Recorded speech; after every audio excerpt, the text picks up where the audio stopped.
কলকাতায় শাসকের গোষ্ঠীদ্বন্দ্বে গুলি, বোমা। দুই কাউন্সিলরের সংঘাতে কসবার ইন্দু পার্ক এলাকায় উত্তেজনা। শূন্যে কয়েক রাউন্ড গুলি, বোমা ছোড়ার অভিযোগ লিপিকা মান্নার অনুগামীদের বিরুদ্ধে। যদিও গোটা বিষয়টা অস্বীকার করেছেন কাউন্সিলর লিপিকা মান্না। কাউন্সিলর সুশান্ত ঘোষের সঙ্গে লিপিকা মান্নার সংঘাতের জেরে এলাকায় বারবার উত্তেজনা ছড়াচ্ছে বলে অভিযোগ স্থানীয়দের। দুই কাউন্সিলরের সংঘাতে শনিবারও কসবা এলাকাতেই উত্তেজনা। অয়ন ঘোষাল রয়েছেন আমাদের সঙ্গে সরাসরি। কি অভিযোগ ঠিক তুলছেন স্থানীয় বাসিন্দারা, আর এই মুহূর্তে এলাকার কি পরিস্থিতি? অয়ন,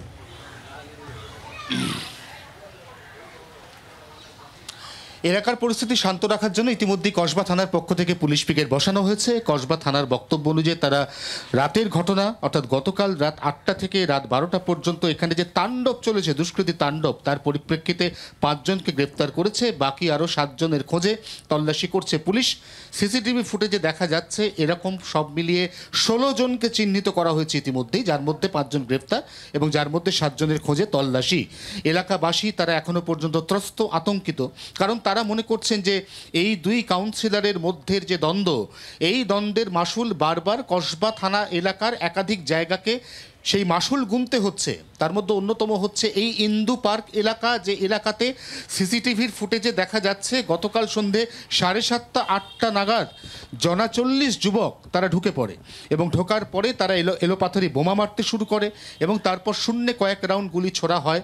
যারা ধৃত তাদের বিরুদ্ধে ইতিমধ্যে আর্মস অ্যাক্টে কেস দিয়েছে কসবা থানার পুলিশ।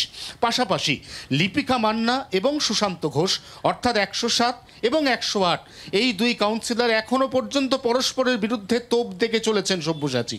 এবং লিপিকা মান্নার বক্তব্য যে সুশান্ত ঘোষ তিনি হচ্ছেন এই বড় চেয়ারম্যান, অতএব তার বিরুদ্ধাচরণ করার মতো কোনো ধৃষ্টতা তার নেই। অন্যদিকে সুশান্ত ঘোষ কোনো রকম রাগঢাক না করে লিপিকা মান্নার নাম করে বলছেন যে তিনি এলাকাতে দখল বা তার যে এলাকায় কর্তৃত্ব, সেই কর্তৃত্ব কায়েম করতে ঠিক এইভাবেই বারে বারে সমাজ বিরোধীদের ঢোকাচ্ছেন এবং এলাকাকে সন্ত্রস্ত করে তুলছেন। আমরা শুনবো কাউন্সিলররা যা বলেছেন, আমরা একটু শুনে নেব স্থানীয় বাসিন্দারা যারা রয়েছেন তারা ঠিক কি বলছেন, তারপর তোমার কাছে আবারও আসছি। এনে নিয়ে এনে মেরেছে, নাক মুখ কানে ফাটিয়ে দিয়েছে, তারপরে এনে চুলের মুঠি ধরে সমস্ত মারলো, মেরে তারপর ছেলেরা মিলে মেরেছে। মারলো কেন এখন কি করে বুঝবো? লিপিকার মান্নার ছেলেরাই। সামনে যে অফিসার ছিল তার সামনে গুলি করছে, বোম ফেলছে, তারাই তো হাঁ করে রয়েছে। এবার তাহলে আমরা কি করতে পারি? আমরা বাচ্চা কাচ্চা আমাদের বস্তিতে কম বাচ্চা আমরা সামান্য এখানে দাঁড়িয়ে আছি, ঝামেলাটা শুরু হয়েছে। আমরা জাস্ট মাকে বলছি যে এখান থেকে চলো, আর ওখান থেকে সব ছেলেরা 20-25 জন আছে, দিনা আছে, অমিত আছে, মনোজ আছে, ভোজু আছে। বিলটাকে ছুঁড়ে এদিকে ফেলে দিল, ফেলে দিতে গিয়ে কি পার্টি করছিস কি মানে ভাষা মুখের অন্যরকম বলতেই নাইটি ফাইটি ছিঁড়ে ফেলে দিয়ে ওই পাথর দিয়ে চট থাপড় এখানে মেরে ফাটিয়ে দিল, হাতের ওপর পাথরটা দিয়ে বাড়িয়ে দিল। হ্যাঁ, বোম তো চালিয়েছে, 3 খানা বোম চালিয়েছে, 5 রাউন্ড গুলি চালিয়েছে। ওরা প্রায় সময় এসে মেয়েদের উপর টর্চার করে, আজকের এসে বাচ্চাদের উপরে হামলা করেছে। আমি বললাম যে এরকম ঝামেলা করছো কেন?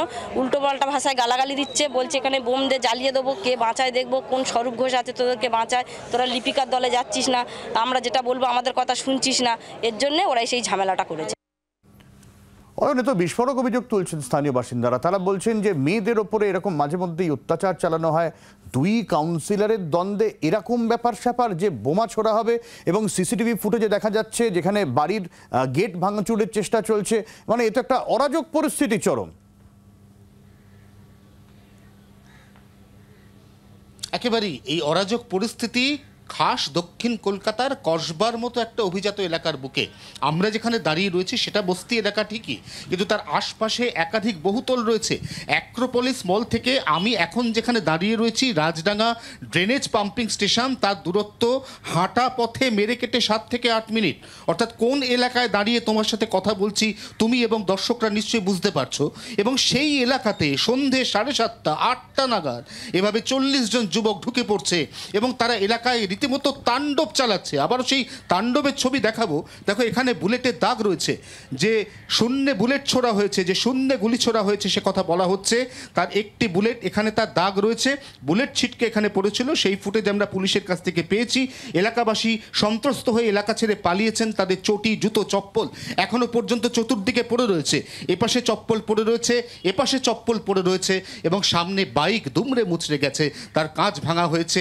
একটা ক্লাব, সেখানে তাণ্ডব চলেছে, ব্যানার ফ্লেক্স সমস্ত কিছু বার করে আনা হয়েছে। ক্লাবে সেই সময় তাস খেলা চলছিল, সন্ত্রস্ত অবস্থায় ক্লাবের সদস্য সমর্থকরা তারা হাতের তাস ফেলে এখান থেকে দৌড়ে পালিয়েছেন।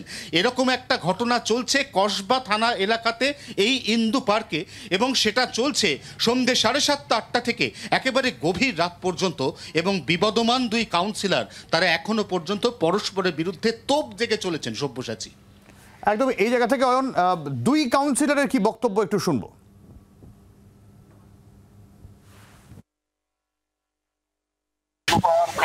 নারকেল বাগান, লস্করহাট, 55 গ্রাম বিভিন্ন জায়গায় তৃণমূল কংগ্রেস কর্মী যারা 10 বছর, 12 বছর, 20 বছর ধরে পার্টি করছে তাদের উপর এখন অত্যাচার চলছে। গতকাল সকালবেলা এক রাউন্ড হয়েছিল, থানায় অভিযোগ জানানো হয়েছে। থানায় কেন অভিযোগ জানানো হয়েছে সেইটাকে সামনে রেখে রাত্রিবেলা আবার বোমাবাজি গুলি সমস্ত কিছু চলেছে। দলীয় নেতৃত্বকে জানিয়েছি। আমার মনে হয় এটা দুর্ভাগ্যজনক। এই ধরনের জিনিস 7 নম্বর ওয়ার্ডে ছিল না। গুন্ডাদের হাতে পুরো ওয়ার্ড চলে যাচ্ছে। আমি দলীয় নেতৃত্বকে দেখবার জন্য বলেছি, বারবার করে দলীয় নেতৃত্বকে আমি অনুরোধ করেছি। জেলা সভাপতি দেবাশিস কুমারকে বারবার করে বলেছি, কিন্তু এদেরকে কন্ট্রোল করা যাচ্ছে না। কেন যাচ্ছে না, এদের পিছনে কারা আছে, পুলিশকে অনুরোধ করবো অবিলম্বে দোষীদের খুঁজে বার করতে। তাহলে হয়তো যে কোনো দিন একটা বড় ধরনের ঘটনা ঘটে যাবে। অভিযোগ করছেন সেটা আমার জানার দরকার নেই, কিন্তু আমি যেটুকু জানি, আমি শান্তিপ্রিয় মানুষ, আমি কখনো গন্ডগোল ঝগড়া এগুলো করি না। এই যে বা যারা বলে যাচ্ছে, তোমরা যদি দেখে রাখো আজ 2 বছর ধরে তাদেরকেই টিভিতে দেখা যায়, তারাই শুধু বলে যায়। এগুলো তো কোনো কথা নয়। যেটা সত্যি সে ঘটনাটা আসুক না। আসল ঘটনা তো বাড়িওয়ালা ভাড়াটে নিয়ে। তোমরা গিয়ে দেখো, ভাড়াটে আর বাড়িওয়ালার গন্ডগোল ছিল। প্রশাসনকে আমি পরিষ্কার জানিয়ে দিয়েছি, প্রশাসন যেটা ডিসিশন নেবে সেটাই ডিসিশন। এখানে কোনো কারোর ছেলে বলে কিছু নেই। যদি যে ছেলে অন্যায় করবে তার পানিশমেন্ট হোক। কোনো ঝগড়া তোমরা কি দেখেছো কোনো প্রকাশে? আমার তো কোনো ঝগড়া আমি কারোর সাথে করেছি বলে আমার মনে হয় না। আর এই জিনিসটাকে আমি পছন্দই করি না। বাংলার আওয়াজ, বাঙালির আবেগ, জি 24 ঘন্টা।